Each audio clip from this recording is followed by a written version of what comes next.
with 24 units, 24 separate compressors that each have a 74 Waukesha engine and an air compressor that are essentially matching gas and doing the compression.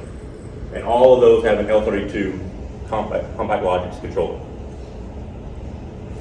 And in the control room, all they have is the, for logging, is the built-in logging that you have with an SE application. And what we had was the operations requested two things. They wanted more storage, because based on the hard drive of that machine, they can only do a 3-month cycle of data. Every 3 months it got overwritten. They wanted more storage capacity, more historization, and they wanted a better way to visualize that data. Because right now, currently they were only visualizing it in the control room. But we needed the asset management team to be able to visualize it, maybe the finance team, other people remotely from this physical site. So we did this in kind of 3 pillars. The first was we had to do an upgrade to the historian and how they historize data. So they had just the desktop class tower machine, which is just doing about 3 months of circular data.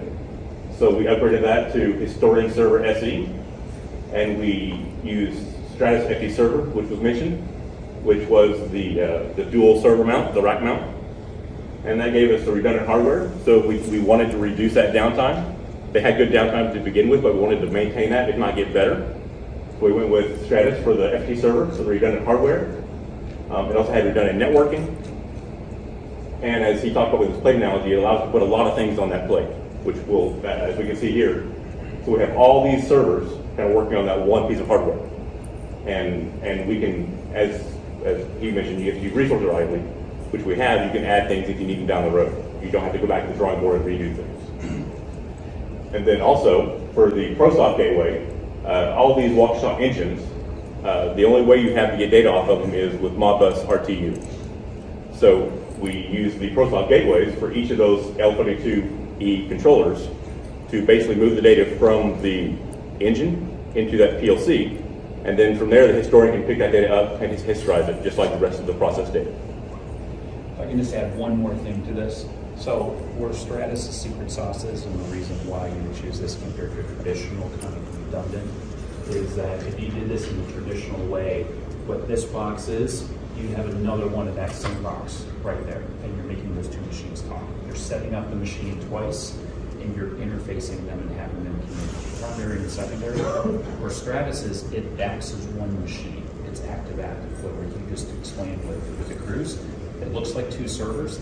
It's acting as one server, so you're setting it up once, and then it's active on that other side without even you seeing it. So you're only setting it up once. You're not setting it up twice and then having them talk. And the other benefit, is not mentioned here, but as when you set up that Stratus, they also have technology built into it that you can bring all that redundancy status information into your HMI. So you can see which one's running, which one's primary, which one's secondary, is there a failure, is there a problem, and you can see that directly. The second part was the control room. So since we moved it from a desktop machine with a monitor and keyboard into a server class hardware, we need to still let the operator have access to that HMI control room. So we added a 6200T, a thin client, which networks into the server and then connects to a monitor so they can, and the keyboard, so they can now interact with their operating system as they did before. And lastly was the cloud infrastructure. So we have all this data on the historian, but now we've got to get it out of the historian and up into the cloud so we can visualize this and have it remotely accessible. So we built our own software using Microsoft.NET and the OSI Pi SDK or API to basically talk to the historian, pull that data out, and send it up to the cloud. And we, at Interflex, we use Microsoft Azure. So we use the data lake for storage to maintain all this data, and we use event hubs for interfacing between us and the cloud. And then in the end, we use our other partner, Microsoft, to use Power BI for visualizing all this data with dashboards and charts and anything that they need to better represent that data for whatever their job function is. And Rob. That brings us back to our panel session now. So before we open up for questions, Jonathan, I just want to ask, the project's been up and running now for a bit. What are some of the metrics that the end users see? What are some of the key milestones that they've been impressed with so far from the execution side? Well, so far we've also engaged with another company that's kind of providing some of those dashboards, because we kind of farm that out instead of having our team build that. So we've seen a lot of kind of downtime. The main thing was kind of seeing the downtime, if any instrumentation goes down, if any instrumentation is out of spec. And so far we've seen some irregularities, and they've been able to address those much quicker because now they have that data visualized in front of them.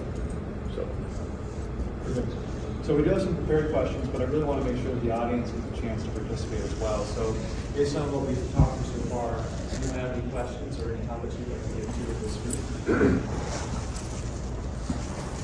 I'd be very curious to just hear how you got started on that project. So you had the two objectives, more data over more time and better visualizations. Do you go straight to Rockwell? Do you go to ProSoft? What did starting that look like?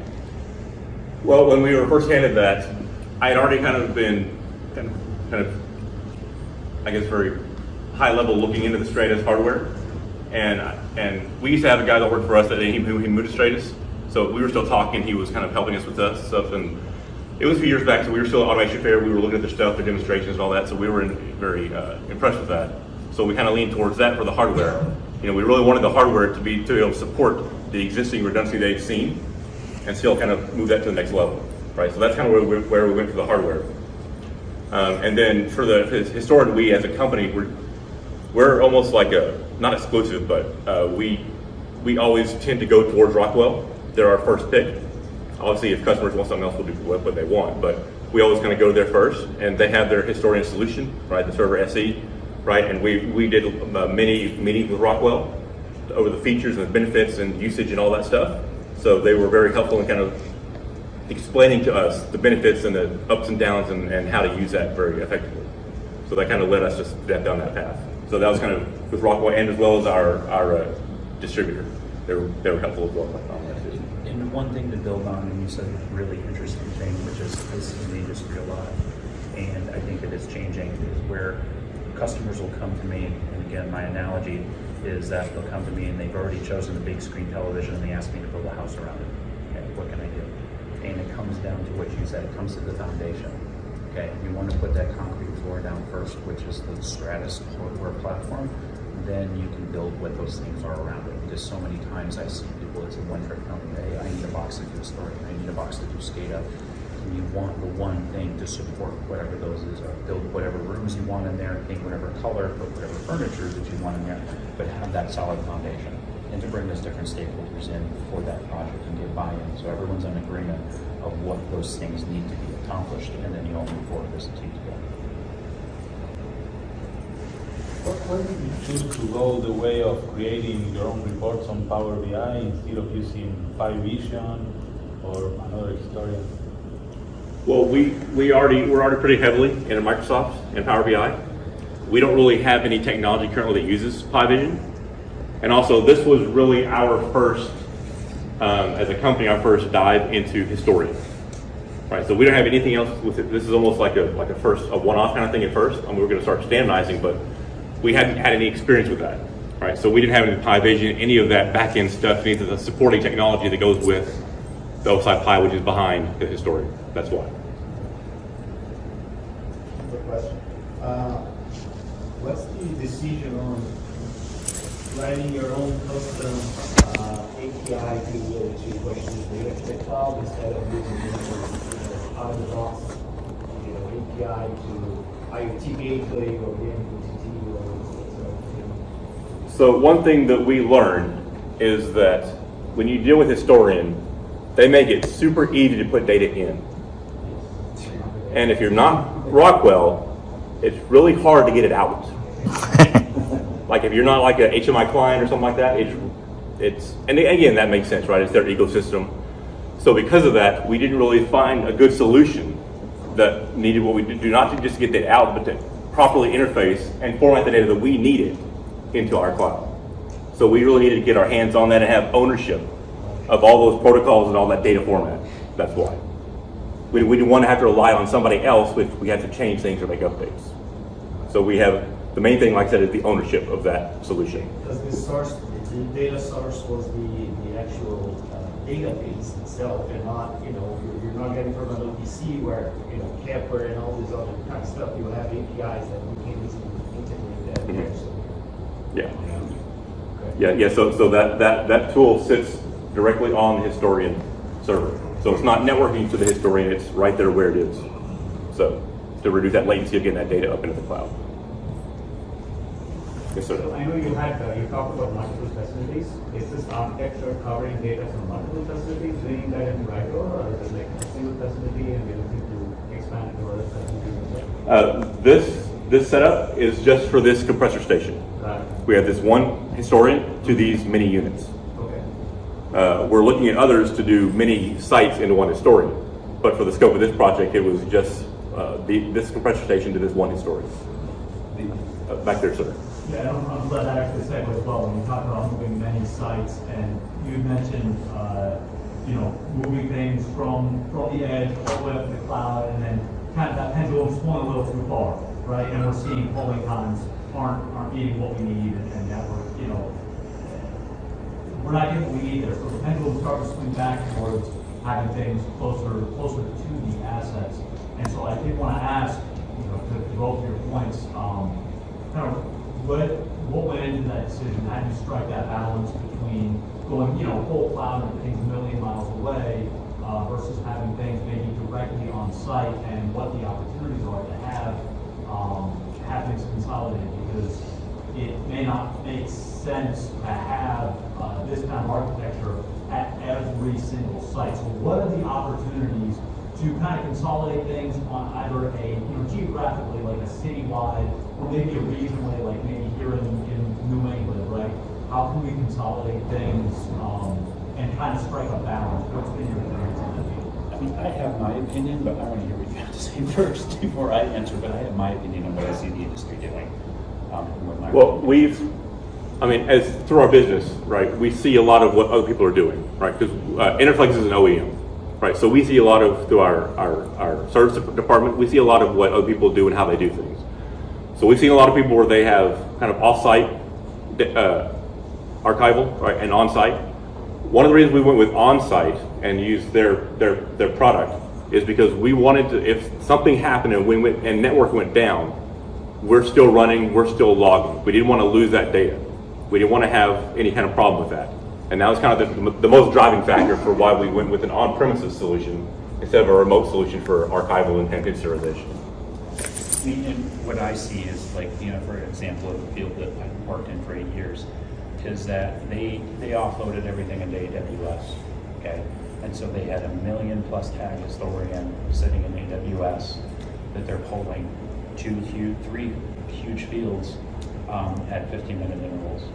Now they want 1 second data, and we can debate the 1 second resolution over a read or whatever like that, because I have my opinions on that. Well, we'll just call that 1 second, okay? It's just not as good as cranking up the juice. And then going to something that you said, and something that Grossoft did, to what they deal with every day. Everything, like I'm sure at your compressor sites, everything wasn't built in 2018 using 2018 technology, and there's a commonality. Everything is all across the board, and by where I work in, like, hey, we acquired this field in 2017 and they used company X, and we acquired this one in 2021 and they used company C. Where edge compute is, it's that commonality point, okay? I'm gonna have varying degrees of I don't know what on it's that well pad or that compressor site or whatever, depending on when it was made, what the type of software, who was in charge, whatnot, but they're using edge compute in a system similar to theirs for that commonality, okay? I'm converting everything and then I'm having it come out in one-way protocol. Like I do a lot of MQTT stuff, but coming out in that common protocol and kind of going to what you were saying is, why did you choose BI? Well, that's the reason, because they have a smorgasbord of different types of things that are in historian, and they needed a common way to pull it out. Formatting it, like if they picked up 20 more locations, it might be a completely different protocol set. But using edge compute and using the applications that are available to us to make those things so it's coming out. And one of the things that we did is a unified namespace. Okay, it's coming out in that one way. So if I go to site A, B, and C, I know that this valve is going to have the same naming convention, so I can put it in the SCADA historian, etc. So. And the other thing he kind of, I think, alluded to was also the consideration of latency. Like, where do you want the latency to be, high and low, right? If you're on premises, then the latency is super low getting it into the historian, but it's higher getting it out. If it's in the cloud, it takes longer to get it into the historian, but quick to get it out. So we wanted to get it in, again, that was our kind of premise, right? We wanted the security on site. So we had the low latency, and we had internet failures predicted. Yeah, and that was my question, was, low latency, and again, I sympathize with you, especially having 1 second hold. But, that's kind of what we're talking about. The low latency on the way in, that's great. And then that can be batched and then come out like much easier later on for dashboards and reporting, right? So you've got the critical on-prem stuff for operating, or you've got financial or whatever, right? That are going to be much higher latency, doesn't matter data, doesn't matter.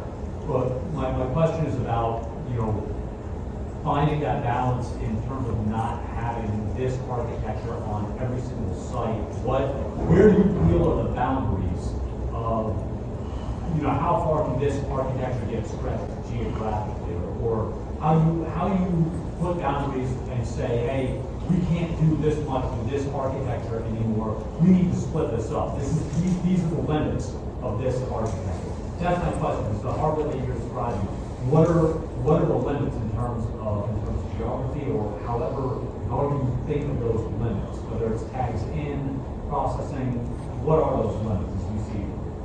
Well, I can say that, first of all, as far as the geographic question, right, as I mentioned, this is the Middle East. The Middle East is not as network abundant as, like, say, in the States. Even in some remote places, you still have better network. So you have a lot higher latency just by the nature of where you are, which is another reason we wanted to reduce that latency as much as possible, getting the data collected, right?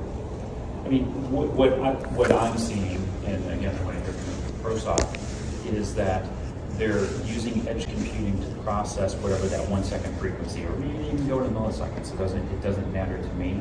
But coming out, because that's where the latencies and getting to the cloud and everything is, I see people leveraging MQTT Sparkplug Beat Report by exception. I'm only telling you when there's a change. That way they can go higher. And then plus two, I've been involved in a lot of some of the EPA and DOT discussions, TSA stuff. And the EPA for a leak, for example, or an event, says you have, right now, it is 15 minutes to identify and 45 minutes to respond, okay? In my experience, and those things probably change. I mean, they change on a month-by-month basis, whatever. That's just the last that I remember.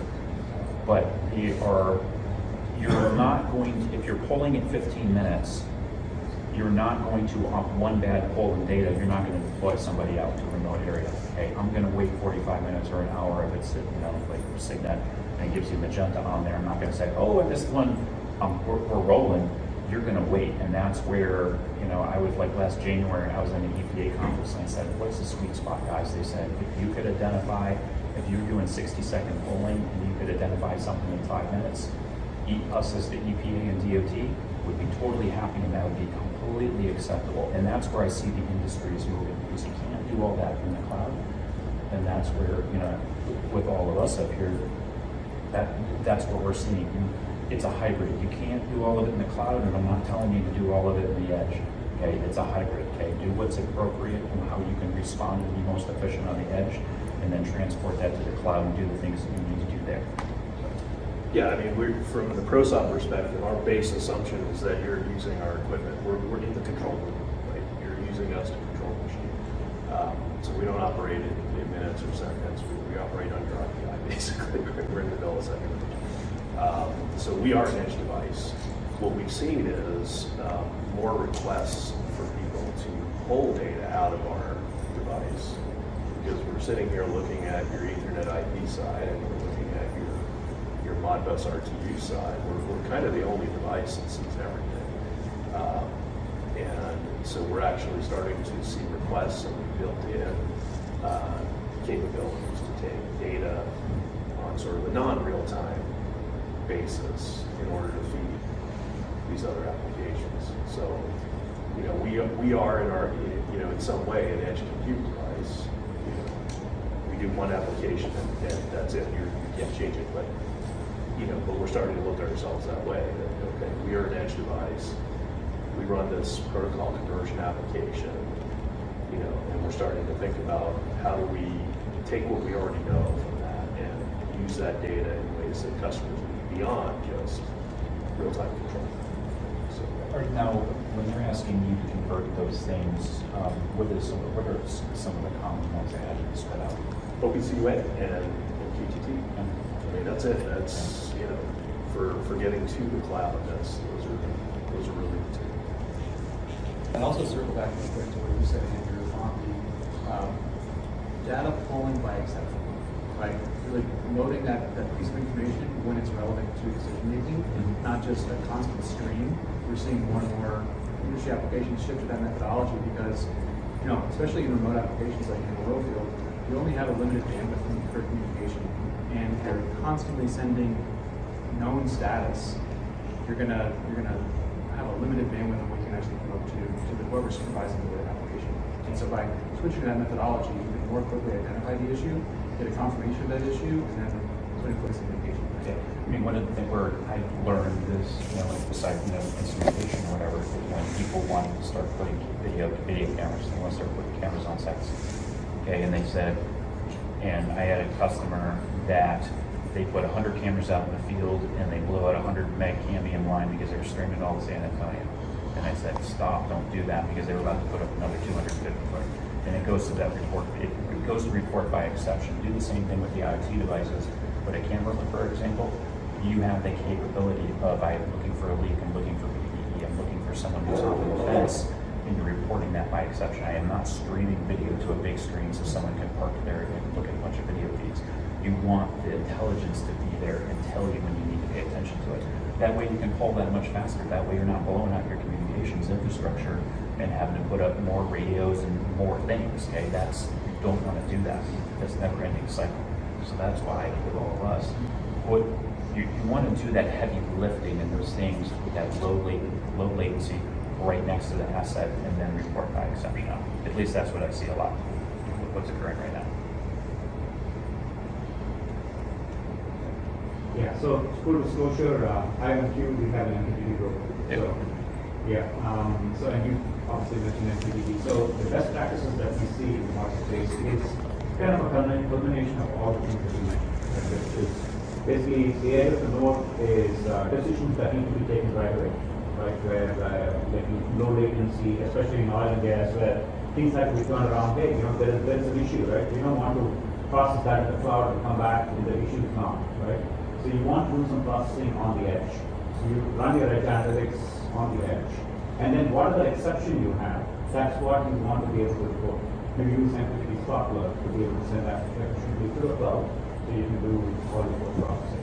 Yeah, two of my customers, you're actually one of the food items on the Stratus plate for two of my customers. So, no, you're good.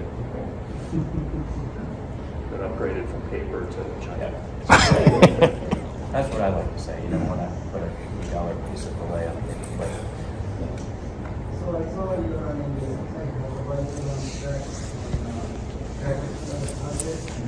Can you replace that with another? and so on the ZTC Endurance line, which is our new one, an FT server, it's bare metal. It's where the fault tolerance is hardware based, so you can do whatever hyperdrive. I mean, unless it's some weird one, we can do some testing, but you can do whatever hypervisor or however way you want to manage that. The CTC Edge, which is the little box that I showed, we have our own hypervisor, which is called Stratus Redundant Linux, which you do KVM and OVA. Windows or? I'm sorry? The VMs that you run? I mean, we can run both Linux and Windows, but I don't know. No, yeah, the top two rows are all Windows Server 2019. And the ones below are there. Oh, I think the FT host is a Linux base. Yes. Yeah, And the VTMs I think are too. That's all Stratus proprietary stuff, so we don't get into that. That just comes on the box, and we work with that. So, but ours were all Windows Server 2019. And what I see out in the field is, for the most part, everyone is moving toward Linux. I'm a fan of Ubuntu. Some people are using Debian out in the field in these remote areas. But at like a compressor site, I run a server 2022 in addition to maybe a couple Linux VMs or whatever it may be. Do you also see any use case of container versus? Yeah, absolutely. I see a lot, and software folks can beat me up on this, but what I do see in the industry, when I'm having conversations with end users and we can support containers, they don't, if you can't do it in Docker in container, then they are not going to do it. It's kind of what the future stuff. I mean, they're going to maintain what they maintain, but you have that full capability within the Stratus. Yeah, no challenges at all. But I see that's the containerization is the way that it's absolutely.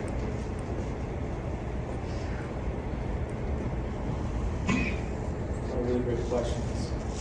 We have about another 8 minutes available in our room today, so please let us know if you have any questions.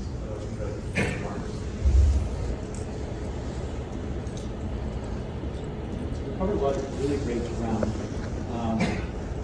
One topic we touched a bit on cloud versus on-prem, but how does security play in that role, right? Obviously, production data is very sensitive data. What are some of the things that you implemented on the project to make sure that data is secure, whether it's on-prem or cloud? Yeah, that was a big consideration because obviously the historian has to be on the internet to send that data up. Right, so we talked about different ways because Rockwell has a number of security appliances to facilitate that. But in the end, as we were working with our IT department, IT, we always lean on that kind of stuff more with IT than kind of with us because they have kind of the experience in SME and all that those good things. So basically, between if you go back to the first page, yeah. So basically, right in here, in this internet section right there, that's all kind of a black box around that, where ingress and outgress is controlled by our IT department. Right, so they have the firewalls, they have anything else that they need, because they actually have a lot of sites that they deal with this stuff, right? Not just ours. They have a lot of other sites, Middle East, domestic, international, but they've already done these things. They have standard operations, standard procedures, standard hardware, right? And they just put their stamp on what we have. So it is controlled, it is monitored, it is protected, but it's just not by the automation team. And what I see is that the industry is moving toward a lot of, instead of security being its own separate little box, because I see a lot of customers have the industry was a little boxing themselves to that. It's moving toward that they want to be able to virtualize that. I want to be able to have one or two hardware platforms I'm supporting, 1 or 2 boxes I have to have on the truck, and I can virtualize all those applications. And that's what I see a lot of the industry moving to, and actually implementing out in the field. I would say in the last 12 months, we're going to see, I want to see the way what the industry looks like on these platforms and how they're handling edge. Not in 12 months, but in 24 months. I think in 2 years to be able to look back and say this is where the industry went. I don't think it's necessarily going to happen in 12 months because there's still a lot of companies that are planning on this. I mean, your organization is way ahead of it. Is one of the ones ahead of the curve in looking at it this way in the fault tolerant type platform and such. Are there any off-the-shelf kind of cybersecurity solutions that we can just import and dump into a virtual machine that's compatible with Rockwell solutions? Yes, yeah, there is. I would say the Rockwell compatible solutions are by far, 80% of the stuff that I do is driven by a Rockwell type application in this event system. Did that answer your question? Yeah.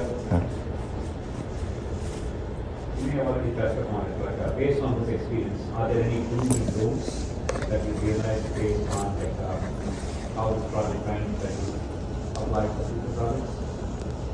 No, I think overall, there was some minor stuff, but overall, I think it was a good experience. As far as both the Rockwell technology, the Stratus hardware, the ProSoft data interchanges, I think all those really went off. I'm going to say just without a hitch. Again, we had experience with the low-level stuff, with the ProSoft, right? With other Rockwell technologies, how they work, how they function, right? So we had a lot of that experience. So just kind of adding this up on top, we found it was really a good experience. So there weren't really a lot of don'ts. So. The only the challenge that I see kind of on the high level is, I started out my career as an IT guy and then became an OT guy. And this is the first time I've seen OT and IT actually start to try and play together in a common platform compared to, say, this is my stuff, this is your stuff, and we're not going to talk to you. I think that now with edge computing and virtualization and such, it's becoming the common, that is becoming the common playground of where OT gets their things, IT gets what their things are, and we're meeting in the middle, and we're actually starting to collaborate. At least in why I've been in the industry for 23 years, it's the closest I've seen to, hey, we're actually sitting down and talking about these things. I've been running our 7 corners. Yeah, I think, not on this project, but the one don't to watch out for is when you're doing protocols, really on the machine network, just be careful about your performance. Like I said, whether you're doing it here or not, somebody's going to eventually decide they want to control those engines from the PLC, and they're going to expect that box to do more than just historian level data. So there's plenty of small box solutions out there that do protocols, but they're really targeting just the kind of information area. You start pushing them on performance, and they're just not there. I just add to the last part about optimization. What that would do is when you're building these networks, communication protocols, the switches that you use to do all this data transfer are really hard to and configuring them correctly. You mentioned the video over IP before. If you don't set up your communication protocols, that can easily overwhelm all of your communications on the machine. So by using quality of service measures and metrics to make sure that your control data, your safety data, production data always have priority, that can mitigate a lot of those errors when someone down the road says, oh, wouldn't it be great if we had that camera out there to monitor the line? Or wouldn't it be great if we had those sensors over there we would get live feedback on? So just standardized practices, best industry practices from out of the gate can really help mitigate any future problems. So with that, we are right on time with our session. We probably have time for one more question from the room.